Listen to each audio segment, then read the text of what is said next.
नमस्कार, times of Swaraj में आप सबों का स्वागत है और मैं हूं संतोष सिंह।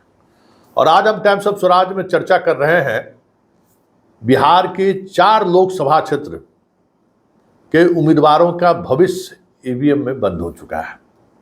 अब 4 जून को जब ईवीएम खुलेगा तो पता चलेगा कि जनता ने किसके सिर पे सेहरा बांधा है।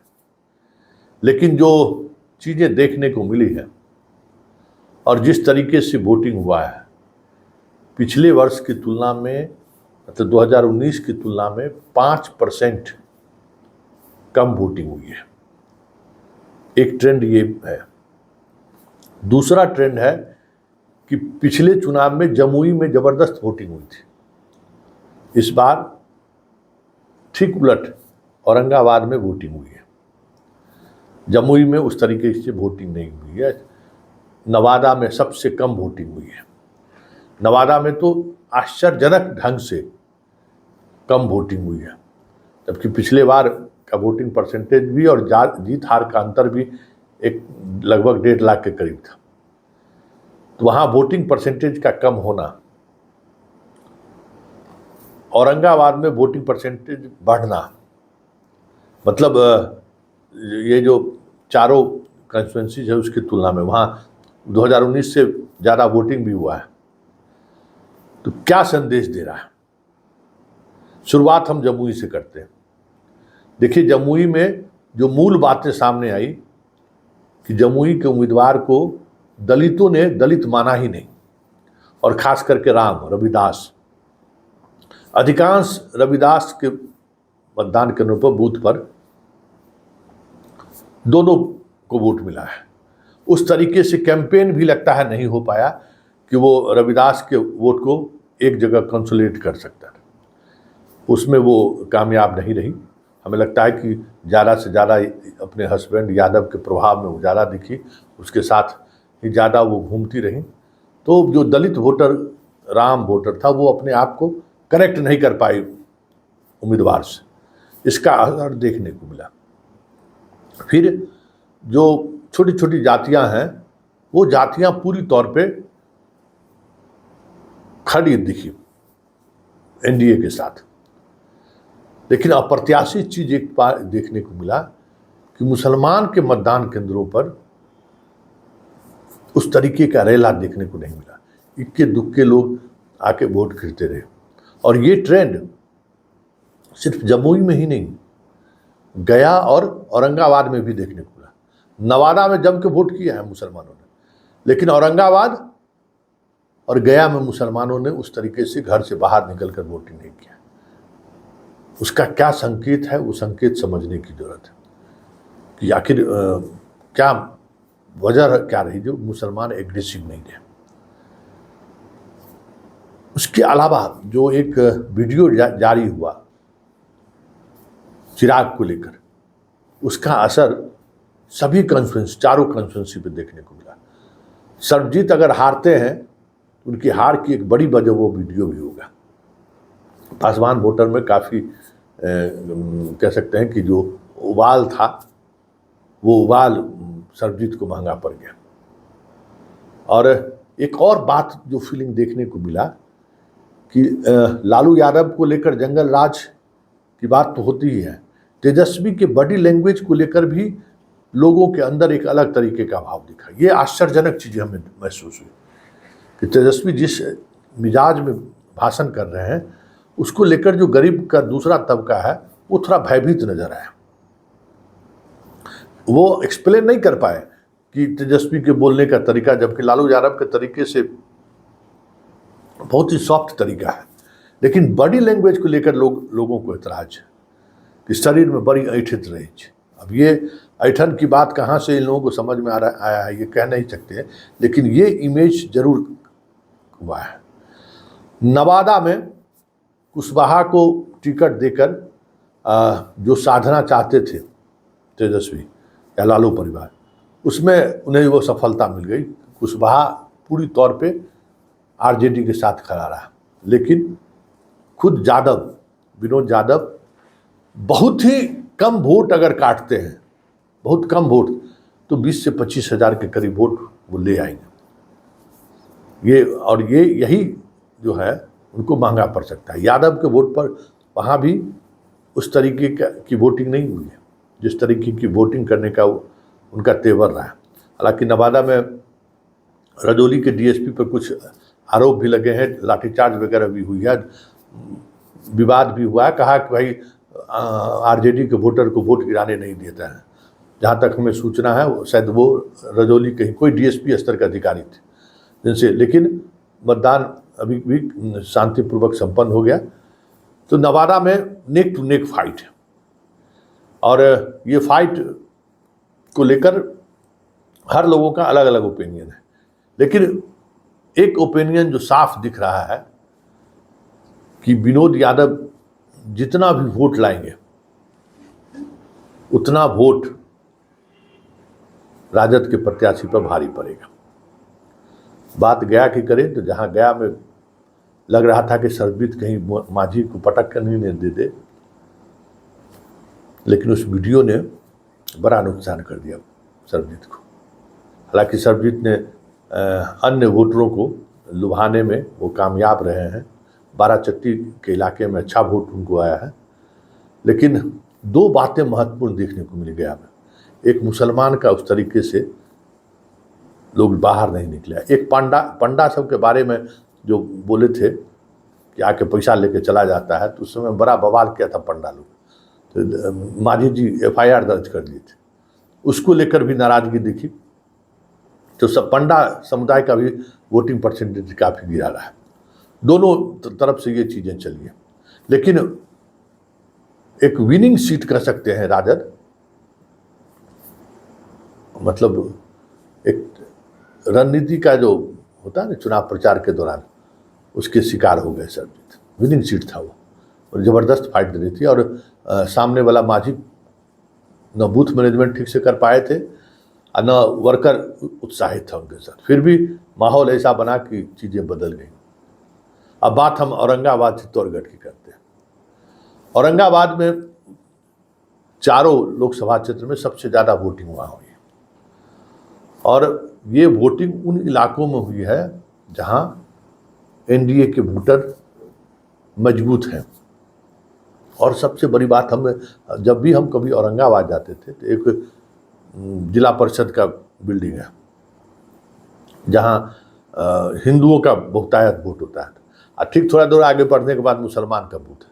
पर दोनों जगह जो है हम लोग वो भी लगाते थे शाम के समय में, क्योंकि वहाँ भी जिला परिषद वाले में भी जो है सो काफ़ी संख्या में वोटर टर्न अप होते थे। लेकिन मुसलमानों के बूथ पर इक्का दुक्का दिन भर वो जो लाइन रहता था ना, वो लाइन कहीं पंक्ति कहीं नहीं दिखी। तो आखिर इसकी क्या वजह रहा? जो चुनाव से पहले लग रहा था कि कहीं लड़ाई में महागठबंधन या इंडिया गठबंधन है ही नहीं। चुनाव प्रचार के अभियान के साथ जैसे जैसे चीज़ें आगे बढ़ी, प्रचार खत्म होने तक लगा जैसे इन 4 सीटों में औरंगाबाद और नवादा, गया, ये 3 सीट या कहीं जमुई भी कहीं RJD निकाल न ले। लेकिन आज जिस तरीके से वोटिंग हुई है, जिस पैटर्न पर वोट हुआ है, कह सकते हैं कि खेला हो गया। और इस खेला हो गया का मतलब यही है कि जो चीज़ें कही जा रही थी, जो चीज़ें दिखाई जा रही थी, उससे इतर लोगों ने जाकर वोट किया है। चलिए, हम हमारे मित्र हैं प्रियदर्शी और बड़ी अनुभवी पत्रकार हैं, वो क्या सोचते हैं इस चुनाव को लेकर, जरा आप भी सुनिए। प्रियदर्शी जी, जो सुबह से खबर आ रही थी या चुनाव कैंपेन के दौर को याद करिए, सुशील सिंह के खिलाफ एक बड़ा इनकम्बेंसी देखने को मिला। आज वो इनकम्बेंसी उनका 4 बजे तक देखने को मिला, 12 बजे तक देखने को मिला। लोग वोटर उस तरीके से टर्न अप नहीं हो रहे थे। लेकिन कई फैक्टर जो देखने को मिला है, जैसे मुसलमान वोटरों का बीजेपी के साथ झुकाव बहुत सारे इलाकों में, यादव का साइलेंट रहना, क्या फैक्टर है जो लालू के जो एक प्रयोग करने की कोशिश, ये दूसरा टर्म है उनका, उस बार भी वो प्रयोग ही किए थे दांगी को टिकट देकर। इस बार उन्होंने कुशवाहा को टिकट देकर ये प्रयोग किया। कितना सफल रहा ये प्रयोग वोटिंग ट्रेंड को देखते हुए। फिर सुशील सिंह का क्या स्ट्रेटजी रहा कि महज 3 घंटे में 20 से 25% पोलिंग, ये जो चेंज हुआ है। अभी जो वोटिंग प्रतिशत आया है सही मायने में वो चौंकाने वाला है। शुरुआती दौर में जो वोटिंग परसेंट जा रहा था, उससे उम्मीद नहीं जताई जा रही थी कि एनडीए को कहीं भी फायदा नजर आ रहा है। लेकिन अचानक वोटिंग प्रतिशत बढ़ा तो कई बातें उभर कर सामने आई। सबसे पहली बात कि जो इनके खिलाफ में अगड़े जाति के लोग थे, वो धीरे-धीरे मोटिवेट हुए और फिर एकजुटता आई। जहाँ तक कि हम राजपूतों की बात करें या भूमियार की बात करें, तो ये बात सामने आई कि सभी एकजुट हो चुके हैं और वो एनडीए के पक्ष में वोट दे रहे हैं। लेकिन एक बात यहाँ जानने वाली होगी कि अभी भी कुशवाहा, यादव और मुस्लिम में सेंधमारी नहीं हो पाई है। लेकिन फिर भी कुछ खबरें इस तरह की आ रही है कि जिस प्रकार से यहाँ महागठबंधन ने टिकट बँटवारे में नाइंसाफ़ी बरती और निखिल कुमार को टिकट से वंचित किया, तो उनके जो समर्थक थे, सभी विधानसभा क्षेत्रों में वो थोड़ा इनसे नाराज़ चल रहे हैं और नाराज़गी का था कि निखिल कुमार को ये अंतिम चुनाव लड़ना था और लोग यह बता रहे थे, इस तरह की हवा भी चल चुकी थी कि यदि निखिल कुमार आते हैं, तो एनडीए के जो भी प्रत्याशी यहाँ रहेंगे, उन्हें मुश्किल का सामना करना पड़ेगा। परंतु निखिल कुमार के हटने के बाद वो चीज़ें सामने उभर कर आ रही है।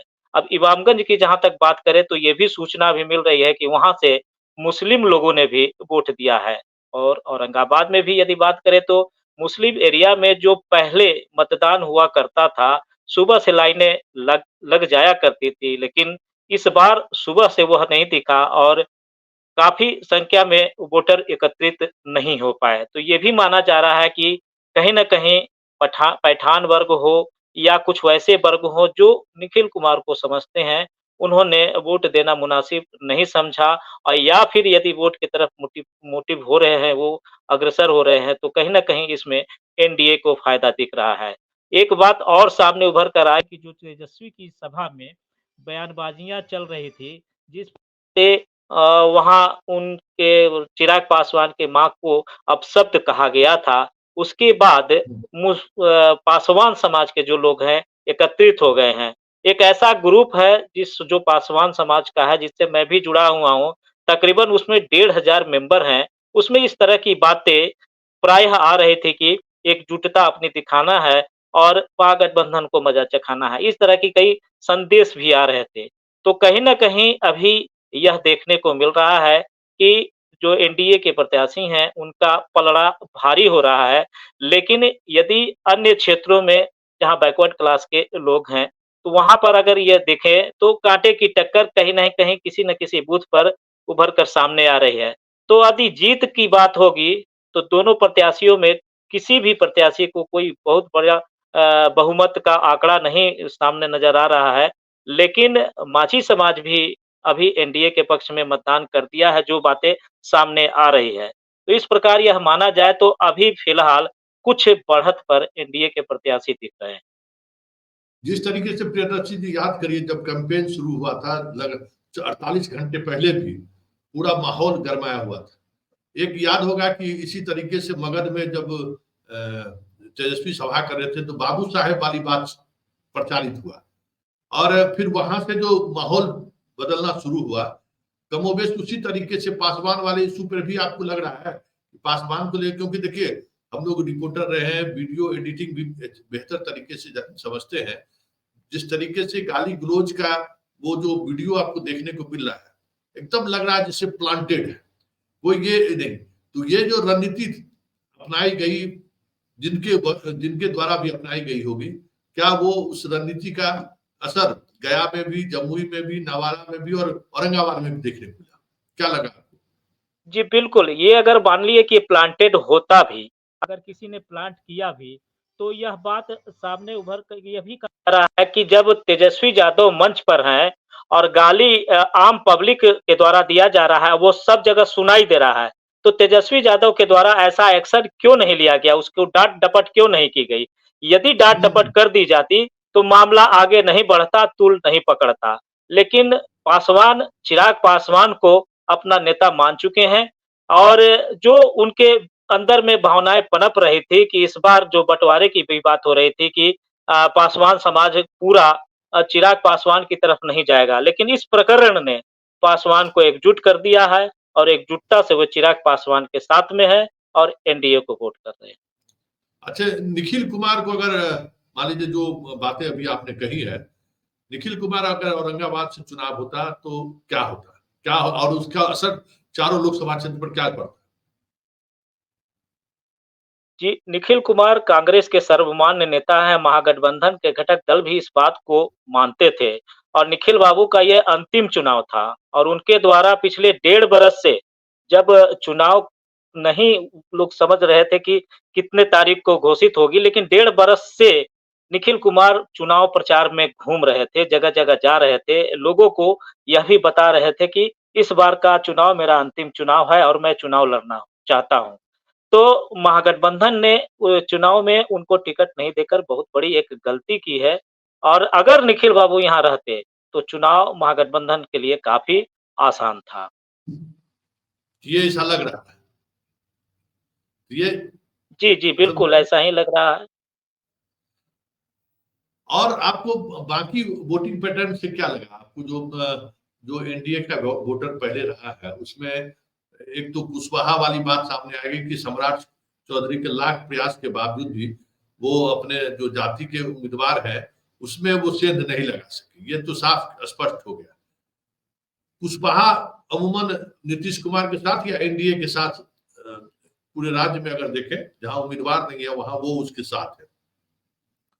ये मुसलमान कुशवाहा जी, कुशवाहा जाति की एक विशेषता है कि जहाँ पर कुशवाहा उम्मीदवार होते हैं, वो अमूमन अपने ही उम्मीदवार को, प्रत्याशी को ये देते हैं। कुछ तस्वीरें शुरुआती दौर में ये वायरल भी हुई थी कि उस समय जो कुशवाहा जाति के नेता जो जदयू में हैं, तो वो कुशवाहा समाज से जो अभय कुमार सिन्हा या अभय कुशवाहा टिकट लेकर आए हैं, तो वो उनके स्वागत में कुटुंबा में खड़े नज़र आए थे। उसका फ़ोटो भी वायरल हो रहा था। तो इस बात से ये अंदाज़ा लगाया जा सकता है कि कुशवाहा समाज सिर्फ़ और सिर्फ़ वहाँ बदल जाता है, जहाँ उनका उम्मीदवार, उनके जाति का उम्मीदवार होता है।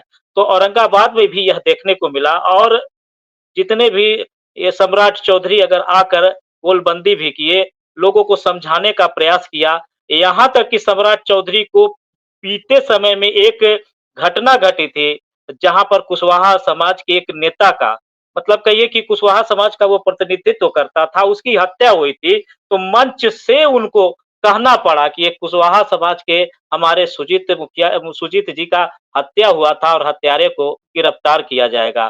तो ये बात कहीं न कहीं अन्य फॉरवर्ड क्लास के लोग हैं, उनको थोड़ा-सा खटका और जो विरोध में जा रहे थे, जो सुशील सिंह के विरोध में जा रहे थे, वो इस बात को पकड़ लिए कि जब अभी इस प्रकार की बात की जा रही है और कुशवाहा समाज के बारे में ये सोच रहे हैं, तो जो मुखिया राजपूत समाज के उस कुशवाहा के माध्यम से मारे गए थे, उनके जो हत्यारे हैं, उन्हें क्यों नहीं सज़ा दी गई? तो इस बात को लेकर नारुष्ट हुए जो लोग थे, वो सुशील सिंह के खेमे में आ गए। तो ये फ़ायदा हुआ कि कुशवाहा को वो एकत्रित नहीं कर सके, लेकिन सवर्ण वर्ग का जो समाज है, वो एकजुट हो गया। एक और प्रियदर्शी जी, जो कुशवाहा और यादव का परंपरागत तरीके से मगध में हर जगह आमने सामने है। वो वर्षों से एक दूसरे के विरोध भी रहा है और लड़ाई भी होता रहा है। सिर्फ टिकट देने से, क्योंकि कई जगह से खबर आ रही है कि यादव भी जो है एनडीए को वोट किया है। तो ये सिर्फ ऊपर के लेवल पर उम्मीदवार को देके, क्या आपको लगता नहीं है जमीनी स्तर पर कि उससे बहुत सारी चीजें बदलती नहीं है? जो यादव, जहां यादव और कोड़ी में सीधा आमने सामने है, वहां वोटिंग को लेकर दूसरा ट्रेंड देखा गया। जी, बिल्कुल, जिस प्रकार का टिकट का बँटवारा हुआ और लालू यादव ने महागठबंधन के नियमों को तार-तार करते हुए कुशवाहा समाज को सिर्फ देखा और वो अपना थे मतदान के ये कि उनको कैंडिडेट चुना और उन्हें मतदान के उन्हें चुनाव सब में जाके चुनाव में लड़ने का घोषणा किया। इससे कहीं न कहीं लोगों में थोड़ी-सी नाराज़गी दिखी। लेकिन यादव समाज जो एक पेटेंट है राजद के लिए, तो वो कहीं उतना नहीं भटका है। लेकिन पिछले चुनाव का भी अगर हम देखें, तो टेकारी उकारी में जो भी यादव समाज के रहे हैं वो हमेशा वोट जो एनडीए को ही करते रहे हैं और जो पढ़े लिखे समाज से आते हैं वो भी एनडीए को ही वोट करते रहे हैं। तो इस बार भी वो परिदृश्य सामने आ रहा है कि कुछ यादव भी एनडीए को वोट किए हैं और ये बातें अभी उभर कर भी लोगों से सुनने को मिल रही है। चलिए बहुत बहुत धन्यवाद।